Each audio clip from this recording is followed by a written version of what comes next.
Construction work has intensified on the $1.9 billion Kano to Maradi rail project, despite the strained relations between the federal government and the military junta in Niger after a law. The Nigerian government has accused the Bola Tinubu administration of plotting to destabilize the francophone country. The project, partly financed by the Africa Development Bank, will run through 122 communities in 25 local government areas across 3 states in Nigeria and in 11 communities in 3 communes in Niger Republic. Approved by the Federal Executive Council in September 2020, the 283.75 km standard gauge railway line will connect Kano, Katsina, and Jigawa states in Nigeria with Maradi in Niger Republic. Findings by the Punch, according to the news, indicate that 3,252 displaced persons have yet to be compensated 3 years after the project commenced. A settlement audit report prepared by the project consultant Windforce Safeguard Limited said the victims include farmers whose farmland are on the rail line, right of way, and several residents who had been forced to leave their ancestral homes. The rail project, which will be completed in 2026, was expected to displace 12,695 homes and 2,064 assets on the railway corridor, according to a study commissioned by African Finance Corporation.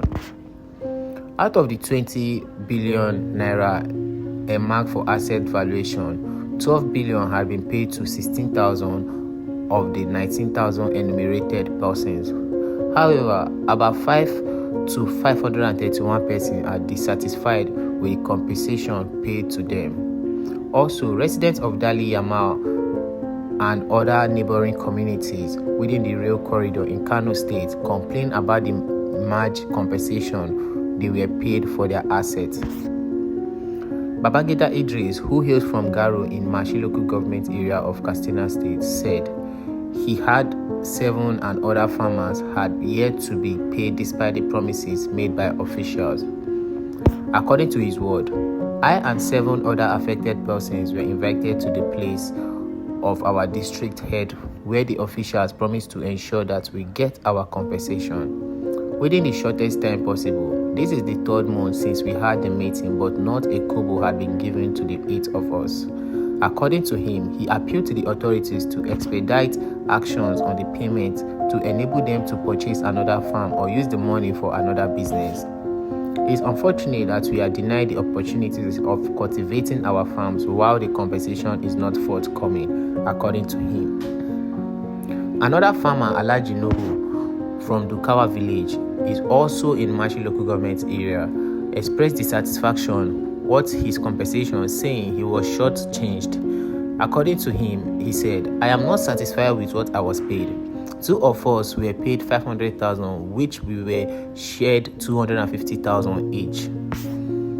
According to him also, about 60,000 was deducted as bank charges from the 500,000 they were paid. We collected the money because we had no choice. If we had rejected it, we would have lost it entirely because we don't know if we will get additional compensation.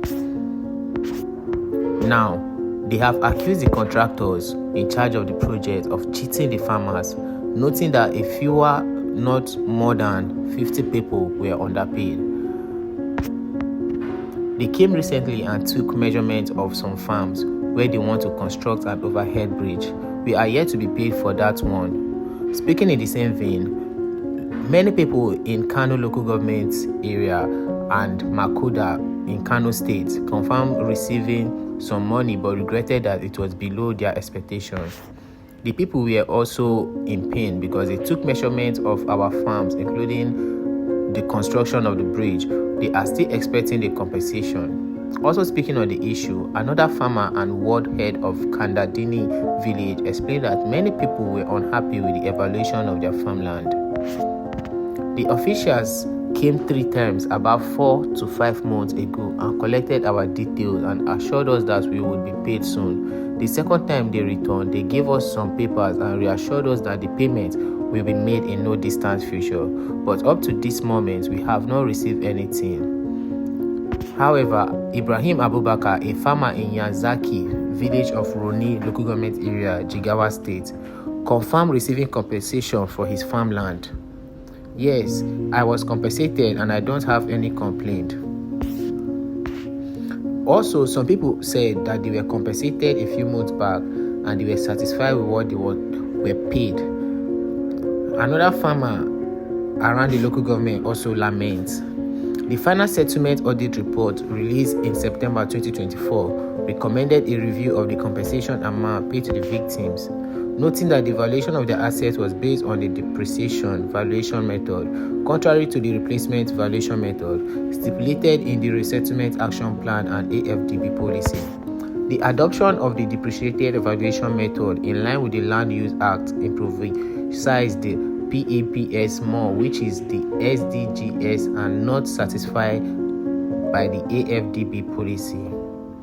It criticized the valuation method, stating that the AFDB valuation of assets did not require a depreciated valuation because the AFDB policy makes it clear that if people living in the project area are required to move to another location, the borrower shall offer the choice of the replacement property of equal or higher value with security of tenure, equivalent or better characteristics, and disadvantages of location or cash compensation at full replacement cost. The report also noted that there is no negotiation with the PAPS, project affected person, about the exact amount that he or she will be receiving. Most PAPS indicated that they learned the amount of compensation at the time of disbursement. The affected assets were not geo-referenced as witnessed during the audit exercise from the asset enumeration forms issued to the property project affected person. The audit team verified that no PAPS signed the indemnity certificate as a party to the compensation process, as the community indemnity certificate was issued and signed off by the village head. Furthermore, there is an issue of diversion due to the engineering design of the alignment after compensation payment, as witnessed in Yanzaki, Onuguan-Kusa, Makoda, and Dubi communities. Thus, the new project-affected properties are yet to be compensated. The audit recommends that compensation should be negotiated transparently with the affected individuals and disclosed using the mandatory individual agreement form in the future. It's confirmed that 32% of those interviewed were dissatisfied with the compensation, which was deemed insufficient. 78% are not aware of how their assets were valued, as indicated that they learned the exact amount of compensation only at the point of disbursement. The audit further said it frowned on delays in compensation payments, especially in areas where there was a realignment of the route, adding that new set of displaced persons have not been compensated and this is not fair. This is it concerning the Kano train, and this is how the construction is going. By 2026, Nigeria should be celebrating another big train project which will be completed. For now, hope you enjoyed this video. Please don't forget to like, share, and also subscribe to the channel so this video could get to more people. See you on the next one.